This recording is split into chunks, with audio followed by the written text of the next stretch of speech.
So the piece of music that I'm going to be discussing more in depth in this video is specifically Shostakovich Symphony Number 5, the fourth movement.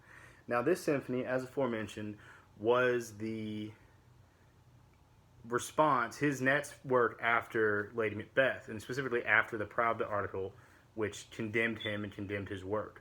So the question was, for Dmitri, was what was he going to do? How was he going to respond to this article? Because clearly it goes without saying that he faced tremendous risk if he doubled down on what he did in Lady Macbeth, but he didn't want to sacrifice his artistic integrity nor give in to Stalin's demands.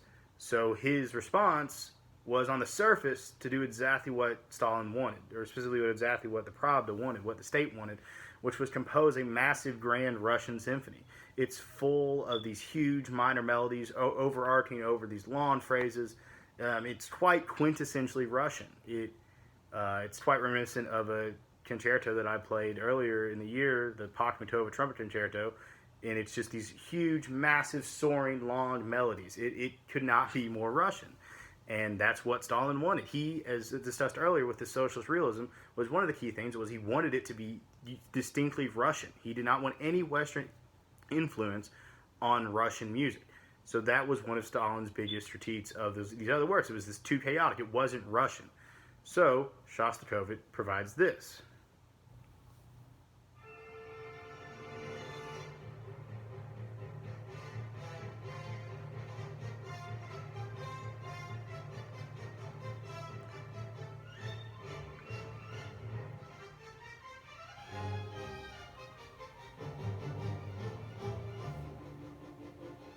Now that is, I mean, like I said, it's quite quintessentially Russian. It also has a fantastic trumpet excerpt. This recording is Leonard Bernstein and the New York Philharmonic. But it's very minor. It has this massive stately melody. It's everything Stalin wanted. And on the surface, it's devoid of any possible critiques or any weirdliness. It's very, it's not necessarily neoclassical, but it goes back to the romantic roots of the Big Five, of Tchaikovsky, of Mussorgsky. It returns to those roots of what a Russian, in Stalin's eyes, should sound like. So the question is, then, why did Stalin do this? And he actually did this as a form of protest. He wanted to compose something in a way that was so egregiously Russian that it was overly Russian, and that if you read into it, or just listened into it in this case, you would hear that it was intentionally, it was overboard, it was overkill, it was supposed to sound so overkill that it worked enough for Stalin, because he was going to go for overkill. Stalin wanted didactic Russian socialist realism. So overkill works really well for didacticism, and that's exactly what Stalin wanted. So Stalin loved this. The Russian media, the Soviet state media, loved this symphony. And this reinvigorated Shostakovich in the eyes of that front. And that was uniquely crucial. So there's a really interesting quote from Shostakovich about this symphony. And I assume that it's talking about this ending portion I'm going to play for a second. And he says, "I think it's clear to everyone what happens in the Fifth Symphony. The rejoicing is forced, created under threat, as in Boris Godunov. It's as if someone were beating you with a stick and saying, 'Your business is rejoicing, your business is rejoicing.' And you rise, shaking, and go off, marching off, muttering, 'Our business is rejoicing, our business is rejoicing.'" So, in this idea of your business is rejoicing, here's the end of that fifth movement, or that final movement of the Fifth Symphony.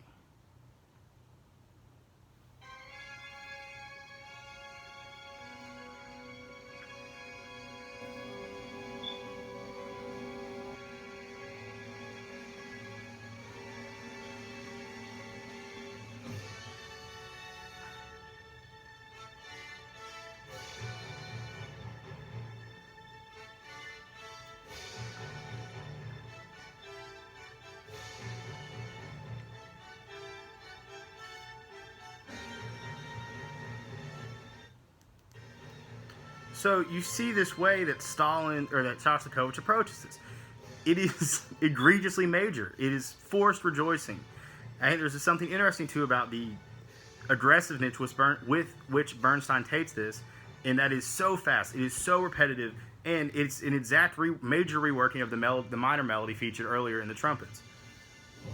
And so that is evident of what Stalin wanted, but it also is this business of rejoicing. It's exactly what Shostakovich wanted the listener to gather from this.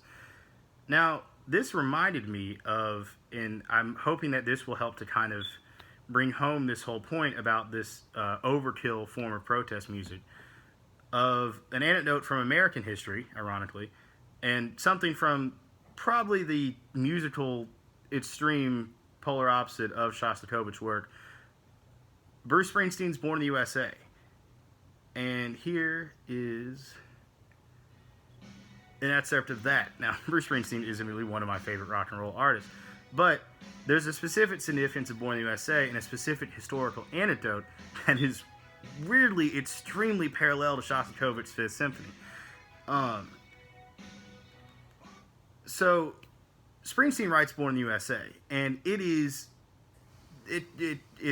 massively popular. It's hugely popular, so popular that Ronald Reagan, the president at the time, quotes it in one of his speeches. He says how, we all want to be born in the USA. Now, the thing is, Reagan clearly didn't listen to the words. And Springsteen calls him out on this. In a concert in Philadelphia the next week, Springsteen says, yeah, I don't think President Reagan would like Nebraska much, his following album of his, which was this very political critique on the socioeconomic strife of America. It's this really stripped down acoustic folk album. And so it's a really interesting parallel, right? It's this idea, it's the same idea.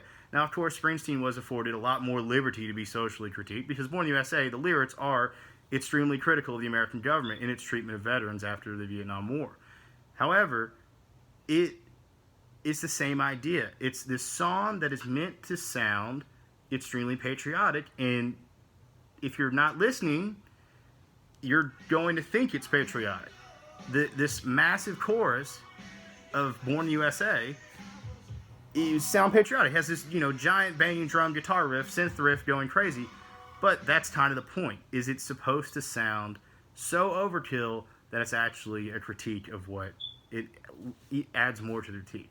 Now, that was just an interesting parallel that I found to Shostakovich's Fifth, and I hope that that was able to kind of show a more modern example of this idea in music of using overkill, using oversaturation of a certain technique in order to protest the desires of the powers that be.